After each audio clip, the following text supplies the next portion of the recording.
Facial puffiness, അതായത് രാവിലെ എഴുന്നേൽക്കുമ്പോൾ തന്നെ മുഖം നന്നായിട്ട് നീര് വയ്ക്കുക, കണ്ണിന് ചുറ്റുമായിട്ടും ഒരു പഫിനെസ് ഉണ്ടാവുന്നു, ഒരു ഓർബിറ്റൽ എഡിമ എന്ന് പറയുന്നു.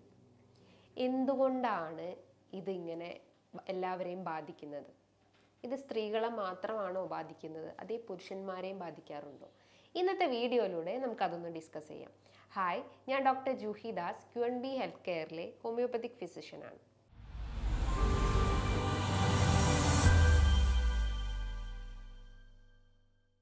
നമുക്കറിയാം, രാവിലെ എഴുന്നേറ്റാലുടനെ തന്നെ ആ ഒരു എനർജി നമുക്ക് കിട്ടിയിട്ടില്ലെങ്കിൽ ത്രൂ ഔട്ട് ആ ഒരു ഡേ നമുക്കൊരു വീക്ക്നെസ് ഉണ്ടാവുന്നു.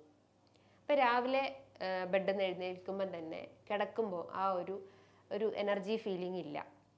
രാവിലെ ആ ഒരു സ്ലീപ്പ് ഇനേഷ്യ ഫീൽ ചെയ്യുന്നു, ഒരു വീക്ക്നെസ് അനുഭവപ്പെടുന്നു, ബെഡിൽ തന്നെ കിടക്കണം എന്നുള്ളൊരു ടെൻഡൻസി ഉണ്ടാവുന്നു. ഇങ്ങനെയൊക്കെ ഫീൽ ചെയ്യുമ്പം നമുക്ക് ആ ഒരു മൈൻഡ് തന്നെ നമ്മളെ കൺട്രോളിൽ നിൽക്കില്ല, അല്ലെങ്കിൽ നമുക്കൊരു ഡേ തന്നെ ഒരു വീക്ക്നെസ് അനുഭവപ്പെടുന്നു. ഈ ഒരു ഫേഷ്യൽ പഫിനെസ് എന്തുകൊണ്ട് വരുന്നു? രാവിലെ എഴുന്നേൽക്കുമ്പോഴാണ് ഈ ഒരു കണ്ണിന് ചുറ്റുമായിട്ടും ആ ഒരു നീർക്കെട്ട് അനുഭവപ്പെടുന്നത്. ഒരു ഊതി വീർപ്പിച്ച ബലൂൺ പോലെ നമുക്കൊരു ഫേസിനൊരു പഫിനെസ് അനുഭവപ്പെടുന്നു. കണ്ണിൻ്റെ അടിയിലൊക്കെ ഒരു വീക്ക്നെസ് അനുഭവപ്പെടുന്നു.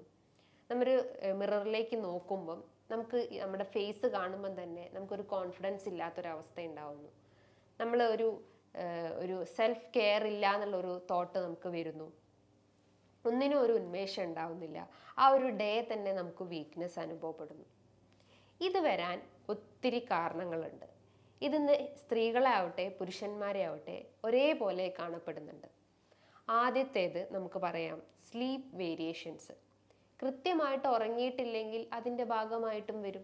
ഇനി നമ്മൾ കൂടുതലായിട്ട് ഉറങ്ങുന്ന ആളുകളാണെങ്കിലും അതിൻ്റെ ഭാഗമായിട്ടും നമുക്ക് ഇത്തരം ഫേഷ്യൽ പഫിനെസ് അല്ലെങ്കിൽ മുഖത്ത് നീര് വരാനുള്ള ചാൻസസ് ഉണ്ട്. അതേപോലെ നിങ്ങളുടെ ഭക്ഷണത്തിൽ കൂടുതലായിട്ടും സോഡിയം അടങ്ങിയിട്ടുള്ള ഭക്ഷണങ്ങൾ എടുക്കുകയാണെങ്കിലും അതിൻ്റെ ഭാഗമായിട്ട് അല്ലെങ്കിൽ അതിൻ്റെ ഒരു ആഫ്റ്റർ എഫക്റ്റ് ആയിട്ടും നമുക്കിത്തരം സ്ലീപ്പ് വേരിയേഷൻസ് കാണിക്കും. അതിൻ്റെ ഭാഗമായിട്ട് നമുക്ക് ഫേസിൽ പഫിനെസ് അനുഭവപ്പെടാം. ഈ ഒരു ഇൻ്റർ സെല്ലുലാർ സ്പേസിൽ ഫ്ലൂയിഡ് ചെന്ന് അക്യുമുലേറ്റ് ചെയ്യുമ്പോഴാണ് ഇത്തരം നീർക്കെട്ട് നമ്മുടെ ശരീരത്തിൽ അനുഭവപ്പെടുന്നത്. അതിപ്പോൾ കാലുകളിലാവാം, കൈകളിലാവാം, നമ്മുടെ ഫേസിലാവാം.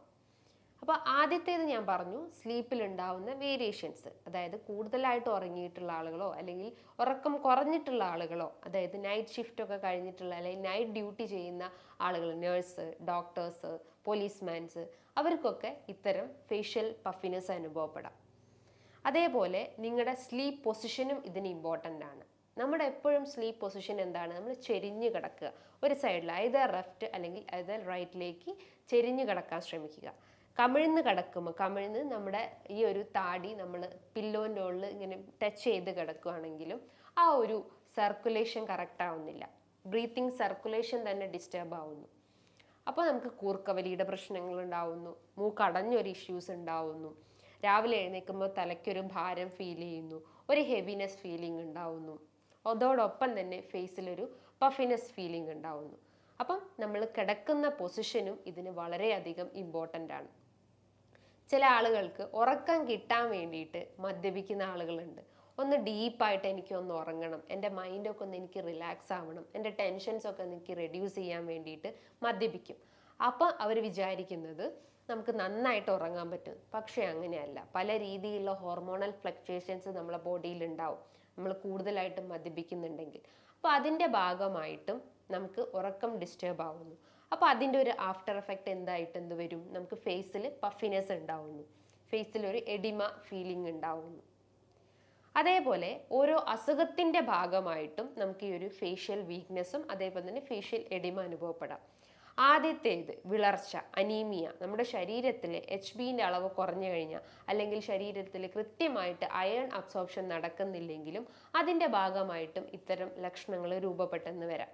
അതേപോലെ തന്നെ സൈനസൈറ്റിസ്, അതായത് ഒരു എയർ ക്യാവിറ്റീസ് ആണ് നമ്മുടെ ഈ ഒരു തലയോട്ടീൻ്റെ അകത്ത് കാണപ്പെടുന്ന എയർ ക്യാവിറ്റീസ് ആണ് സൈനസ് എന്ന് പറയുന്നത്. അതിൻ്റെ അകത്ത് മ്യൂക്കസ് കൂടുതലായിട്ടും ഡിപ്പോസിറ്റ് ചെയ്ത് കഴിഞ്ഞാൽ അല്ലെങ്കിൽ മ്യൂക്കസ് കൂടുതലായിട്ടും നിറഞ്ഞു കഴിഞ്ഞാൽ നമുക്ക് സൈനസൈറ്റിസ് ആവും, അതായത് ഇൻഫ്ലമേഷൻ ആവും. സൈനസിൽ ഇൻഫ്ലമേഷൻ വന്നു കഴിഞ്ഞാൽ അതിന് സൈനസൈറ്റിസ് എന്ന് പറയുന്നു.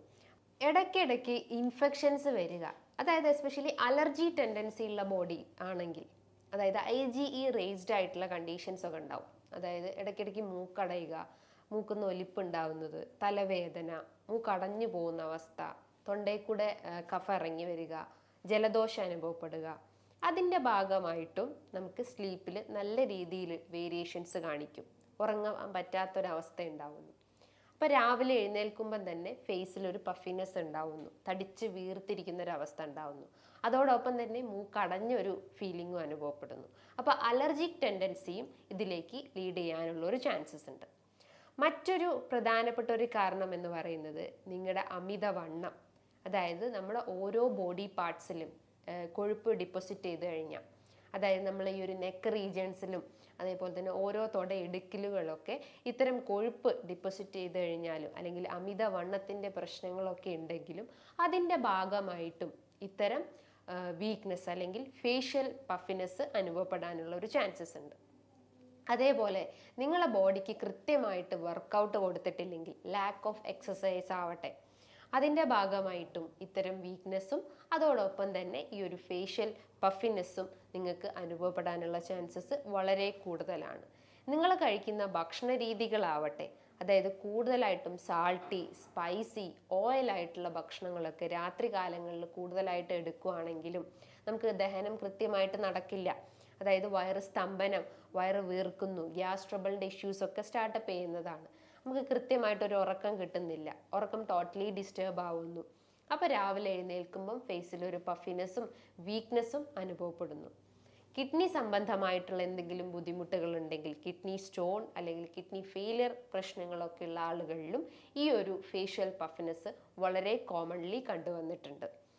അതേപോലെ തന്നെ ഹൈപ്പോ തൈറോയിഡിസം രോഗികളാവട്ടെ, അതായത് തൈറോയ്ഡ് ഹോർമോൺസ് കൃത്യമായിട്ട് ഉൽപ്പാദിപ്പിക്കുന്നില്ല, TSH ഹോർമോൺസ് കൂടുതലായിട്ടും സ്റ്റിമുലേറ്റ് ചെയ്യപ്പെടുന്നു, പകരം T3 T4 ഹോർമോൺസ് ആണെങ്കിൽ റെഡ്യൂസ്ഡ് ആയിക്കൊണ്ടിരിക്കുന്നു.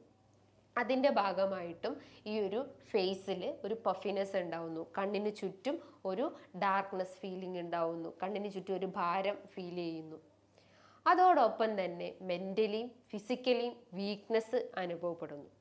അപ്പം ഇത്തരം കാരണങ്ങളാണ് ഈ ഒരു ഫേഷ്യൽ പഫിനെസ് അല്ലെങ്കിൽ മുഖത്തുണ്ടാവുന്ന ഈ ഒരു നീർക്കെട്ടിലേക്ക് ലീഡ് ചെയ്യുന്നത്. അപ്പം നമ്മൾ ഇതിൽ എന്തൊക്കെ കാര്യങ്ങൾ ശ്രദ്ധിക്കണം? ഞാൻ പറഞ്ഞു, അമിതവണ്ണമാണ് ഇതിൻ്റെ ഒരു മെയിൻ റീസൺ എന്ന് പറയുന്നു. അപ്പം നമ്മൾ ബോഡി വെയിറ്റ് എപ്പോഴും കൺട്രോൾ ചെയ്യാൻ ശ്രമിക്കുക. അതിനെന്ത് ചെയ്യണം? നമ്മൾ നല്ല രീതിയിൽ വർക്കൗട്ട് ചെയ്യണം. ലാക്ക് ഓഫ് എക്സസൈസും ഇതിൻ്റെ ഒരു റീസൺസ് ആണെന്ന് പറഞ്ഞു. അപ്പോൾ എപ്പോഴും ബോഡി വർക്കൗട്ട് ചെയ്തുകൊണ്ടേയിരിക്കുക, ബോഡി എപ്പോഴും ഹീറ്റ് ചെയ്യുക, അതായത് സ്വെറ്റ് ചെയ്ത് പോയി കളയുക, അതായത് നമ്മുടെ ആ ഒരു കൊഴുപ്പിനെ കംപ്ലീറ്റ് ആയിട്ട് എനർജി ബേൺ ഔട്ട് ചെയ്യാൻ ശ്രമിക്കുക. കൃത്യമായിട്ട് ഉറങ്ങാൻ ശ്രമിക്കുക. ഈ സോഫ്റ്റ്വെയർ, അതായത് ഈ ഒരു TV, മൊബൈൽ ഫോൺ, കമ്പ്യൂട്ടേഴ്സൊക്കെ ഉണ്ടെങ്കിൽ അത് പൂർണ്ണമായിട്ടും ആ ഒരു നൈറ്റ് ടൈമിൽ അവോയ്ഡ് ചെയ്യാൻ ശ്രമിക്കുക. നമ്മൾ ഉറങ്ങുന്നതിൻ്റെ ഒരു 1 hour മുന്നേ ആയിട്ട് ഇത്തരം സോഫ്റ്റ്വെയർ ഐറ്റംസ് ഉണ്ടെങ്കിൽ അത് സ്വിച്ച് ഓഫ് ചെയ്ത് വെച്ച് കിടക്കാൻ ശ്രമിക്കുക. എന്നിട്ട് ഒരു ഡീപ്പ് സ്ലീപ്പ് എപ്പോഴും മെയിൻറ്റെയിൻ ചെയ്യാൻ ശ്രമിക്കുക. ഒരു മ്യൂസിക് തെറാപ്പി അല്ലെങ്കിൽ ഒരു എന്തെങ്കിലും പാട്ടുകൾ കേൾക്കാൻ ശ്രമിക്കുക. അപ്പം നമ്മൾ ആ ഒരു ടെൻഷൻ ഒന്ന് റിലീസ് ആവുകയും നമുക്ക് കൃത്യമായിട്ട് ഉറക്കം മെയിൻറ്റെയിൻ ചെയ്യാൻ പറ്റുന്നതാണ്. അതേപോലെ തന്നെ മദ്യപിക്കുന്ന ആളുകളാണെങ്കിൽ, അതായത് അങ്ങനത്തെ ദുശീലങ്ങളൊക്കെ ഉണ്ടെങ്കിൽ അത് രാത്രി കാലങ്ങളിലൊക്കെ ആണെങ്കിൽ അത് പൂർണ്ണമായിട്ടും നിങ്ങളുടെ ആ ഒരു ലൈഫ് ഹാബിറ്റിൽ നിന്ന് തന്നെ ഒഴിവാക്കാൻ ശ്രമിക്കുക. അതേപോലെ നിങ്ങൾ കഴിക്കുന്ന ഭക്ഷണ രീതികളാവട്ടെ, കൂടുതലായിട്ടും സോഡിയം കണ്ടന്റ് അടങ്ങിയിട്ടുള്ള ഭക്ഷണങ്ങൾ, പിസ്സ, ബർഗർ, ബൻ, ബ്രെഡ്, ഇത്തരം ഫുഡ് ഐറ്റംസ് ഒക്കെ നിങ്ങൾ രാത്രിയിൽ കൂടുതലായിട്ടും കഴിക്കുകയാണെങ്കിലും അത് ഇത്തരം പ്രശ്നങ്ങളിലേക്ക് ലീഡ് ചെയ്യും. അപ്പം അത്തരം ദുശീലങ്ങളൊക്കെ ഉണ്ടെങ്കിൽ അത് പൂർണ്ണമായിട്ടും ഒഴിവാക്കാൻ ശ്രമിക്കുക. പകരം എന്തെങ്കിലും സാലഡ്സോ, ഫ്രൂട്ട് സാലഡ്സ് ആവട്ടെ, വെജിറ്റബിൾ സാലഡ്സ് ആവട്ടെ, അങ്ങനെ എന്തെങ്കിലും ഒരു സാലഡ്സ് നിങ്ങളുടെ ഡയറ്റിൽ ഡെയിലി ഉൾപ്പെടുത്താൻ ശ്രമിക്കുക. ഡെയിലി ഒരു പാഷൻ ഫ്രൂട്ട് വെച്ച് കഴിക്കാൻ ശ്രമിക്കുക. അപ്പം നമുക്ക് പ്രമേഹം നമുക്ക് കൺട്രോൾ ചെയ്യാൻ പറ്റും, നമ്മളെ ബ്ലഡ് ഷുഗർ നമുക്ക് കൺട്രോൾ ചെയ്യാൻ പറ്റും, അതോടൊപ്പം തന്നെ ബ്ലഡ് പ്രഷറും നമുക്ക് കൺട്രോൾ ചെയ്യാൻ പറ്റുന്നതാണ്. കൃത്യമായിട്ടൊരു ഉറക്കവും നമുക്ക് മെയിൻറ്റെയിൻ ചെയ്യാൻ പറ്റുന്നതാണ്. അപ്പോൾ രാവിലെ എഴുന്നേൽക്കുമ്പം നമുക്ക് ആ ഒരു ഫ്രഷ്നെസ് ഫീലിംഗ് ഉണ്ടാവുന്നു, ഫേസിലുള്ള ആ ഒരു എഡിമിയൊക്കെ നമുക്ക് റെഡ്യൂസ് ചെയ്യാൻ പറ്റുന്നതാണ്. അതേപോലെ തന്നെ പോസ്ചർ വളരെ ഇമ്പോർട്ടൻ്റ് ആണ്. നമ്മൾ ആ ഒരു സ്ലീപ്പ് പോസ്ചറും ഇതിനെ ഏറ്റവും അധികം ബാധിക്കുന്നുണ്ട്. ഒരു ചെരിഞ്ഞ് കടന്നിട്ട് നമ്മളെ ബോഡിക്ക് എപ്പോഴും ആ ഒരു പോസ്ചർ മെയിൻറ്റെയിൻ ചെയ്യാൻ ശ്രമിക്കുക. കമിഴ്ന്ന് കിടക്കുന്നതിന് പകരം നമ്മൾ ചെരിഞ്ഞ് കിടന്ന് ഉറങ്ങാൻ ശ്രമിക്കുക. അപ്പോൾ ആ ഒരു കൂർക്കം വലിയുടെ പ്രശ്നങ്ങളുണ്ടെങ്കിൽ അത് നമുക്ക് റിഡ്യൂസ് ചെയ്യാൻ പറ്റുന്നതാണ്. എപ്പോഴും ഹെഡ് ലിഫ്റ്റ് ചെയ്തിട്ടുള്ള, അതായത് ഹെഡിൻ്റെ അടിയിൽ ജസ്റ്റ് ഈ ഒരു നെക്ക് റീജിയണിലും അതേപോലെ തന്നെ ഹെഡിൻ്റെ റീജിയണിലും ഒക്കെ ആയിട്ട് ഒരു പില്ലോ വെച്ചിട്ട് ചെരിഞ്ഞ് കിടക്കാൻ ശ്രമിക്കുക. അപ്പോൾ കൃത്യമായിട്ടുള്ള ആ ഒരു ബ്ലഡ് സർക്കുലേഷനും പറ്റും, അതേപോലെ തന്നെ ബ്രീത്തിങ് സർക്കുലേഷനും കൃത്യമായിട്ട് നടക്കുന്നതാണ്. കൂർക്കം വലിയുടെ പ്രശ്നങ്ങൾ ഉണ്ടെങ്കിലും എന്തെങ്കിലും ബ്രീത്തിങ് എക്സസൈസ് ചെയ്യാൻ ശ്രമിക്കുക. അതായത് ഈ ഒരു ഒബ്സ്ട്രക്ഷൻ അവോയ്ഡ് ചെയ്യാൻ വേണ്ടിയിട്ടും ആ ഒരു മസിൽസ് കുറച്ചൊന്ന് റിലാക്സ് ആവാൻ വേണ്ടിയിട്ട് എന്തെങ്കിലും ഒരു പ്രാണായാമാസം നിങ്ങൾ ഡെയിലി രാവിലെ എഴുന്നേറ്റാൽ ഉടനെ തന്നെ ചെയ്യാൻ ശ്രമിക്കുക. യോഗ പ്രാക്ടീസ് ചെയ്യാൻ ശ്രമിക്കുക. ബോഡി വെയിറ്റ് കൺട്രോൾ ചെയ്യാൻ വേണ്ടിയിട്ട് എന്തെങ്കിലും ഒരു യോഗ പോസ്ചർ ഡെയിലി നമ്മൾ ബ്രേക്ക്ഫാസ്റ്റിൻ്റെ മുന്നേ ആയിട്ട് വർക്കൗട്ട് ചെയ്യാൻ ശ്രമിക്കുക. ലേറ്റ് ആയിട്ട് ഉറങ്ങുന്ന ശീലങ്ങളൊക്കെ ഉണ്ടെങ്കിൽ അത് പൂർണ്ണമായിട്ട് ഒഴിവാക്കാൻ ശ്രമിക്കുക. ഒരു 10:30 മണീൻ്റെ ഉള്ളിൽ കൃത്യമായിട്ട് ഉറങ്ങാൻ ശ്രമിക്കുക. രാവിലെ ഒരു 5 മണിക്ക് അല്ലെങ്കിൽ ഒരു 4:30 5:30 ഉള്ളിൽ രാവിലെ എഴുന്നേൽക്കാൻ ശ്രമിക്കുക. ഈ പറഞ്ഞിട്ടുള്ള കാര്യങ്ങൾ നിങ്ങൾ കൃത്യമായിട്ട് ഫോളോ ചെയ്യുകയാണെങ്കിൽ നമുക്കൊരു വീക്ക്നെസ്സും അതോടൊപ്പം തന്നെ ഈ ഒരു ഫേഷ്യൽ പഫിനെസ്സും നമുക്ക് കൺട്രോൾ ചെയ്യാൻ പറ്റുന്നതാണ്. ഇനി ഇതുമായി ബന്ധപ്പെട്ട് എന്തെങ്കിലും സംശയങ്ങളുണ്ടെങ്കിൽ താഴെ കാണുന്ന നമ്പറിൽ കോൺടാക്റ്റ് ചെയ്യാവുന്നതാണ്. നല്ലൊരു ഹെൽത്ത് ടോപ്പിക്കുമായി വീണ്ടും കാണാം. താങ്ക്